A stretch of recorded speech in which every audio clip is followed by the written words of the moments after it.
Hi, my name is Jake and I work for Region Security Guarding, and today we're going to be looking at a $200,000 jewellery heist. We're going to be looking at what the robbers have done, how it could have been prevented and how it could be prevented, sort of similar incidents and stuff like that in the future. We're going to be taking a look at it strictly from a security perspective. Yeah, what we would have done in this situation.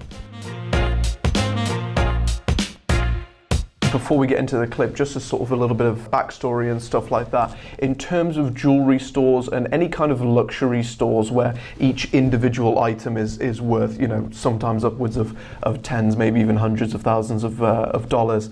In this instance, we would expect to have a lot of security aspects and elements in place from the get-go. Now, the reason why is just due to the fact that there are a number of unique circumstances because of these particular instances. As an example, security glass is oftentimes used in these instances, which, you know, it wouldn't be used in something else. So before taking on the project, we would do a little bit of a risk assessment, see sort of what elements are in place, what elements need to be in place in terms of CCTV, guarding, different things like that, and go from there, basically. So I have watched the clip through once, but we'll go through it once again. It did happen in 34 seconds, the entire thing from entry to leaving, which I'm surprised by because it looked like the thieves in this video were pretty inexperienced. They didn't seem to, they may have had a plan in terms of go in and grab a bunch of stuff, but it didn't seem very coordinated as an effort. So the fact that they managed to get in and out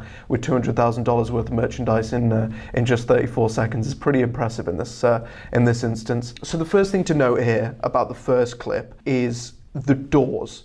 They are open. This is something that you typically wouldn't find when it comes to these luxury kind of brands and stuff like that, stuff that is kind of, you know, holding a lot of value. You typically find an electronic door system, something that you would have to be buzzed in, or maybe a guard on the door if you know, they can't perhaps afford that, or something like that. Basically, some way that people can't just waltz in and out. It's not like a clothes shop where people should be able to just waltz in and out. Perhaps in some of sort of the more cheaper jewelry and maybe sort of more of the hybrid shops, that makes for a good approach, but definitely in one where just on the front counter alone there's $200,000 worth of merchandise there, and it's protected by is a little bit of glass. You do not want just an open door that people can come in and go out of. The only advantage in this situation of having just an open door is the fact that the woman in question here was able to escape. Fortunately, she wasn't, you know, taken hostage, she wasn't hit, she wasn't pushed, anything like that. Obviously, I imagine she was pretty shaken up by the incident, but yeah, that would be, I'd say, the only incident. But again, if they were in place in the first place, you know, it wouldn't be in this situation. So looking ahead to when they use their hammer, you can see that there's a pretty distinctively big hole after just one hammer swing. It's important to note because there's different types of glass which shatter differently. In this instance, this looks like annealed glass or plate glass, which is pretty much the worst type of glass. There is no security offered here. It's not meant for security, it's just meant to be there so you can look through it.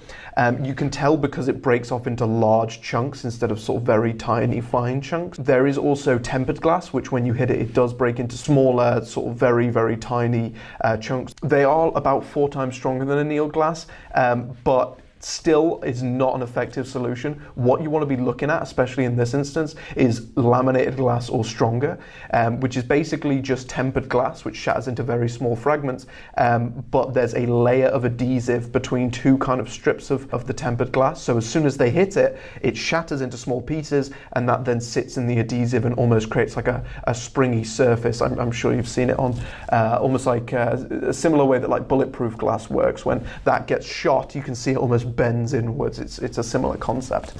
At one point, one of the robbers was about to leave, but suddenly decides to go back for more, just as a third man casually walks in. This man... So, a bit of an interesting point here. One of the robbers actually leaves the store and then comes back in. Now, I'm not sure why. Again, it kind of just speaks to the fact that they might be a little bit inexperienced. The adrenaline of the moment's kind of overtaken them. They didn't really have a specific plan other than go in with a hammer, come out rich. But it looks like he goes to the door. Maybe he calls his mate in or something like that, because somebody does come in afterwards. They aren't wearing a mask from the looks of it. They kind of just waltz in casually and start picking stuff up. But this definitely doesn't look like super planned and super airtight. So even just like a minimal amount of security would have been enough to prevent these guys from taking at least as much as they did. As you can see, they're definitely pretty rookie when it comes to this stuff. One guy said, I have a gun, don't do anything, just stay back. So here's an important turning point. Apparently at this point, one of the people had said to the owner that they have a gun. This is where you kind of have to make the judgment of either full force or full compliance. Now, given that he, in this instance, obviously doesn't really have a leg up in terms of full force, there's multiple of them, they're across the counter, and they're, claiming that they've got a gun. Force is not something that should be used in any way in this situation. It should absolutely be compliance. In this instance, if you do, there is obviously a high likelihood that they're bluffing, they don't potentially have a gun and they're just saying that to scare them off. But in the small chance that they actually do have a gun and are willing to use it, that's when it can get very dangerous, and that's when loss of life can occur. That's when Hassan took action, and we see a chair fly across the counter. Then I took Now, going against that advice, immediately the shop owner throws a chair over the counter at the robbers.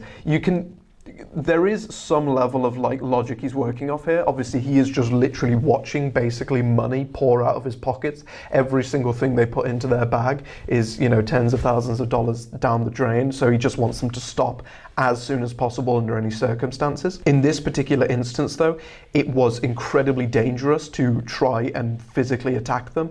It didn't actually hit them. If it would have hit them in this case, they could have very easily just gotten really annoyed, pulled the gun out, popped the trigger and run.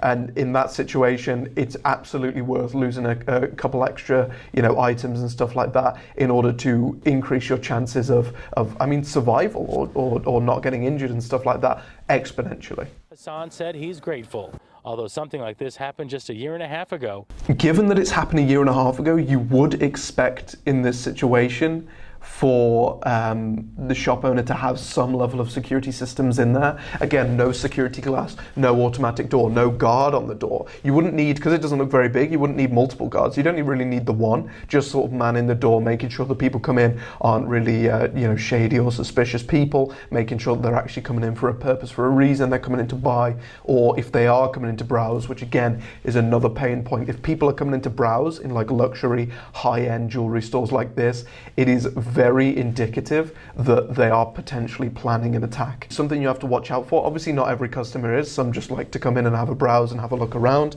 but that's why you get somebody in there who is trained in this, who is trained to understand the different signs and the different sort of signals for these types of things, and understand exactly the types of situations that are going to end up in potential robberies, potential thefts, and again, fortunately in this case they just wanted the merchandise, but they could have very easily taken the lady hostage. They could have very easily pulled a gun out on the shop owner. It's in these situations you have to act in almost the worst case scenario. So given that there was almost ample warning, this has happened a year and a half ago, and then today it's shown that he's a very big target. He should definitely contact the shopping centre, see if they've got any security on hand that could sort of assist his shop, and getting some sort of private security firm involved just to monitor things like CCTV, making sure that people aren't taking things they shouldn't be, and also having a guard on site in order to prevent any of these kinds of situations either while they're happening or before they happen. But yeah, that's our analysis on the situation. It's a pretty interesting robbery, again, from throwing a chair and the least organised criminals I've ever seen.